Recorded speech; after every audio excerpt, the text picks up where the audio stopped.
गिलांचल times, हर खबर पर हमारी नजर।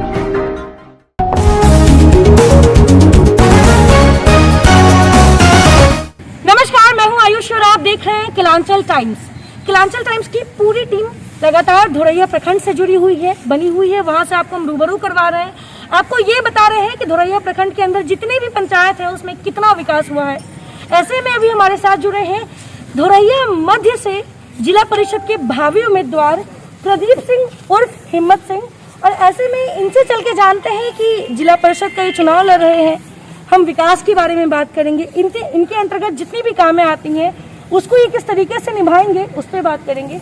पहले तो हमारे साथ जुड़ने के लिए बहुत बहुत शुक्रिया आपका। नमस्कार सर। ये बताएं प्रदीप जी कि आप चुनाव लड़ रहे हैं, क्या इससे पहले भी आप चुनाव लड़ रहे हैं? नहीं, पहली बार मैं चुनाव लड़ रहा हूँ। पहली बार चुनाव लड़ रहे हैं। पहली बार चुनाव लड़ने के पीछे का मकसद क्या है? क्योंकि आप इससे पहले कोई ना कोई व्यवसाय में होंगे, आप और भी कुछ काम कर रहे होंगे, उसके बारे में बता दीजिए, आप क्या करते हैं? मैं 20 साल से लगातार, चाहे लोकसभा हो या विधानसभा हो, चुनाव का मुझे अनुभव है। और गरीब, शोषित, वंचित जितने भी इलाके हैं जहाँ रोड नहीं है, पानी नहीं होता है, और बड़े बड़े शहर को हमने काम करवाया स्वर्गीय दिव्य सिंह या फिर पुतुल देवी के मार्फत से रिक्वेस्ट कर करके। और आज भी चाहे जहाँ नाला दिक्कत होता है या जिला से हम पास करवाते हैं, SC ST को दिक्कत प्रॉब्लम आ रहा है, या विद्यार्थी जिसने भी पढ़ाई करने के लिए आते हैं तो बीच में हम देखते हैं कि 2 बच्चा सब पढ़ने के लिए आ रहा है, उस बीच में हम रिक्वेस्ट करके पदाधिकारी से हमने रोड बनवा दिया, बहुत बढ़िया। पानी बनवा दिए। पानी दिक्कत है, पानी को हम व्यवस्था करवा देते हैं। जिसको कमी होता है वो ठोकर लग रहा है तो उस टाइम हम क्या करते हैं, तुरंत फिर उसको पता है तन मन धन दी के उसका इलाज भी करवा देते हैं। और अपने शरीर से हमने 5 बार ब्लड भी गरीब आदमी को मदद मैंने किया। और लगातार मेरी सोच है कि समाज के अंदर हम अगर जन्मे हुए हैं तो कुछ न कुछ इस शरीर से अगर दूसरे को मदद मिल जाए तो इस चमड़ी का जूता भी बना पड़े तो मैं बनाने के समाज के लिए हम तैयार हैं। अच्छा प्रदीप जी, ये बताएं, आपने कहा कि आपको चुनाव का अनुभव है, दूसरी तरफ आप समाज कल्याण के लिए भी काम करते हैं। ऐसे में जब आप पहली बार खुद चुनाव लड़ रहे हैं तो क्या लगता है, कितनी तैयारियां हैं, कितनी उम्मीदें हैं जनता से? लगातार आप जनता के बीच में बने हुए उनके लिए कार्य कर रहे हैं, ऐसे में जनता से कितना प्यार मिलेगा, कितना उम्मीद है? समाज का जो अभी एक निर्णय आ रहा है वो 5 साल के अंदर मतदान होता है जी। और अभी वर्तमान में जो जिला परिषद अभी बने हैं गिरधारी राय जी, उनका समाज में कहना है वो बिल्कुल भी काम नहीं किया है। और ऐसे तो चुनाव में बहुत गंदे गंदे लोग भी चुनाव लड़ते हैं, किसी के ऊपर FIR भी होता है कि वो गलत काम भी कर रहा है, लेकिन आज तक मेरे ऊपर रिकॉर्ड में कभी कोई कह नहीं सकता कि मैं 10 रुपया किसी से लिया हूँ। और जहाँ तक मैं दूसरे को मदद करता हूँ और जिले से लेकर के प्रदेश से लेकर केंद्र तक मेरी एक कैपेसिटी है, चाहे आपके रिक्वेस्ट चैनल के माध्यम से हो या फिर हमारे सांसद के माध्यम से हो, सबसे रिक्वेस्ट करके मेरी क्षमता होती है कि सबसे पहले फीडबैक करके काम करा दूँ। अच्छा, आप तो कह रहे हैं कि आप सेंट्रल से भी जुड़े हैं, क्योंकि केंद्र के भी कुछ ऐसे लोग हैं जिनके साथ आपका उठना बैठना है, काम है। ऐसे में आप अपने प्रखंड के अंतर्गत, अपने क्षेत्र के अंतर्गत जितनी भी समस्याएं होंगी आप उसको केंद्र तक ले जा सकते हैं। बिल्कुल। लेकिन ऐसे में जो पहले से जिला परिषद यहाँ पे हैं, जो मुखिया हैं, जो जिनकी शिकायत ये रहती है कि हमें इस समस्या का निवारण केंद्र से नहीं मिल पा रहा या सरकार से नहीं मिल, राज्य सरकार से, तो क्या आपकी जनता इस चीज़ के लिए निश्चिंत रहे कि जब आपको वो चुनेंगी तो कोई भी समस्या को हल करने में कोई रुकावट नहीं आएगी, क्योंकि आप हर तरह से सक्षम हैं? भारत की यशस्वी हमारे प्रधानमंत्री के नेतृत्व में जो अभी सरकार चल रही है, जन्म से लेकर के मृत्यु तक सारा सिस्टम है। बट ये है कि हमारा क्षेत्र का जो प्रतिनिधि चुन के जाते हैं, दिशा और दशा अगर बताने की कोशिश करें तो उन्हें कभी दिक्कत नहीं होगा। चाहे वो आयुष्मान की हो, जन जन की जन तक पहुँचाए, जन धन योजना की बात हो, चाहे वो BPL गरीब और रेखा की बात हो। आज के टाइम पे क्या करते हैं, मर गया तो उनके खाते में पैसा है लेकिन आपदा के तहत उनको मदद नहीं करते हैं। तो हमको बड़ा दुख होता है कि यार ऐसी इतना बड़ा संस्था है, सब पैसा सरकार दे रही है, फिर भी आपने इसमें पैसा कुछ कमीशन, जैसे इंदिरा आवास में अभी चुनाव के प्रचार में धोरैया विधानसभा उत्तर मध्य क्षेत्र से लड़ रहे हैं, पता चल रहा है कि इंदिरा आवास में 35,000 रुपये उठा रहे हैं। जी। दूसरी बात है कि हमारे मुझे भी सुनने को मिली आपके क्षेत्र। और अभी जो वर्तमान में हमारे वहाँ के उप प्रमुख थे तो पता चला गरीब का जितना जॉब कार्ड है वो जबरदस्ती रख लिया गया है।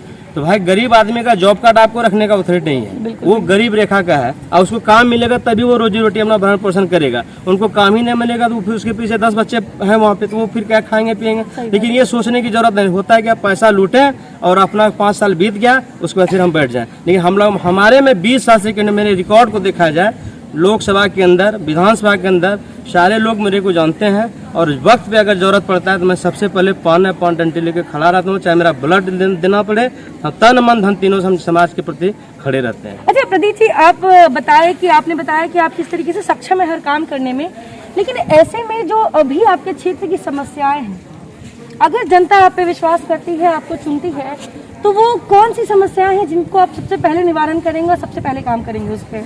सबसे पहले हम देख रहे हैं गरीबी रेखा का जो बीपीएल कार्ड बना है, इस पे सुधार हो करके गरीब तक योजना पहुंच जाए, मेरा पहला लक्ष्य है। दूसरा है कि अभी भी आज के टाइम पे भी गरीबी है, क्योंकि हमारे इलाका सुदूर इलाका है, जो कि काफ़ी घर में झोपड़ी में लोग रहते हैं और गरीब रेखा के जो बीपीएल परिवार के तहत उनको प्रधानमंत्री आवास योजना मिलता है, वो वहाँ तक नहीं पहुँच पाता है, बीच में बिचौलिया उसको काम कर लेते हैं। चाहे प्रधानमंत्री की आवास की बात हो या ब्लॉक जाइए आप, 2 रुपया का 200 रुपये के चलते मारा मारी है कि उनको चाहिए भाई इंदिरा, ये क्या बोलते हैं इसको, आवास योजना, प्रधानमंत्री आवास योजना। हाँ, इस समय पैसे इतना मारा मारी है कि क्या बताएं। चरित्र प्रमाण पत्र बनाने जाइए, वहाँ सीओ 200 रुपया लेगा। अफसरशाही तो पूरे बिहार में है, आप अपने क्षेत्र का बात बता रहे हैं, लेकिन ये जो अफसरशाही की बात कर रही है पूरे बिहार की समस्या है।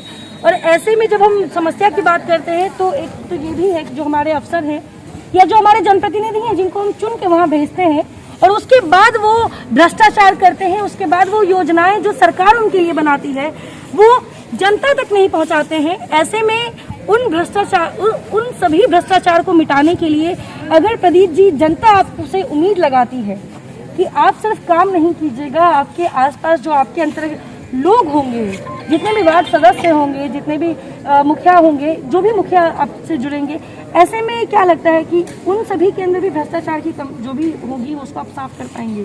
मैं बिल्कुल, सरकार अपना एक टीम बना दिया है, प्रदेश से लेकर केंद्र तक, चाहे वो निगरानी विभाग हो, चाहे अन्य अधिकारी के साथ कहीं न कहीं टीम काम कर रहा है और हम उस टीम पे भरोसा करते हैं और हमारा टीम वक्त पे काम करता है। और मैं उसी टीम पे आज मैं पदाधिकारी से लड़ता भी हूँ, झगड़ता भी हूँ, रिक्वेस्ट भी करके मेरी ये प्रयास रहती है कि गरीब आदमी तक जो है योजनाओं को लाभ दिलाए, उनको दिक्कत नहीं हो, ये मेरी प्रयास रहती है। और हमारे दोहरिया क्षेत्र खासकर सुदूर इलाका है और बहुत पिछड़ा हुआ इलाका था, लेकिन मैंने 38 रोड मेरे रिक्वेस्ट करके पुतुल सिंह से, दिग्विजय सिंह जी से, हमारे गुरुदेव थे, उनसे रिक्वेस्ट करके, इतना दिक्कत था जाने का, जनता का कोई वर्णन नहीं है, किसी से आप पता कर लें, लेकिन मैंने उस रोड को ज़बरदस्ती लड़के झगड़ के रिक्वेस्ट करके रोड को मैंने पास किया। और आज भी मैं जिला में काम करता हूँ, चाहे वो आपका ग्रामीण इलाका हो, रिक्वेस्ट करके मंत्री को मैंने 2-3 रोड का किया है, वो बोला भी है कि मैं बिल्कुल करूँगा आपका काम, ऐसा कोई दिक्कत नहीं, जो भी कमी होता है मैं पूरा करने का प्रयास करता हूं। जनता को आखिरी मैसेज क्या देना चाहेंगे? जितने भी हमारे दर्शक हैं, जो भी आपके क्षेत्र से हैं,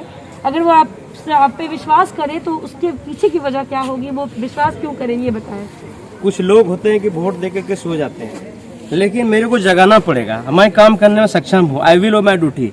लेकिन जनता अगर मेरे पास रहती है तो हम उनका खड़ा होकर के जिला पदाधिकारी से, अन्य पदाधिकारी से रिक्वेस्ट करके मैं काम कराने का निर्णय अंजाम तक देने का मैं प्रयास करता हूँ, ये मेरी स्वभाव है। तो ये थे हमारे साथ जिला पार्षद के भावी उम्मीदवार। इनका साफ कहना है कि इनको कोई भी रोक नहीं सकता है, क्योंकि जो भी समस्याएं होती है एक जनप्रतिनिधि की, जो वो राज्य तक या केंद्र तक पहुंचाना चाहते हैं, लेकिन ऐसे में बहुत रुकावटें आती है। लेकिन प्रदीप जी का कहना है कि ऐसी कोई रुकावट अगर जनता इनको चुनती है तो इनके विकास कार्य मार्ग में नहीं आएगी, ये कोई भी रुकावट नहीं आने देंगे, भ्रष्टाचार हटाएंगे और युवाओं और किसानों के लिए भी सोचेंगे जरूर। फिलहाल बने रहे केलांचल टाइम्स के साथ, धन्यवाद। केलांचल टाइम्स, हर खबर पर हमारी नजर।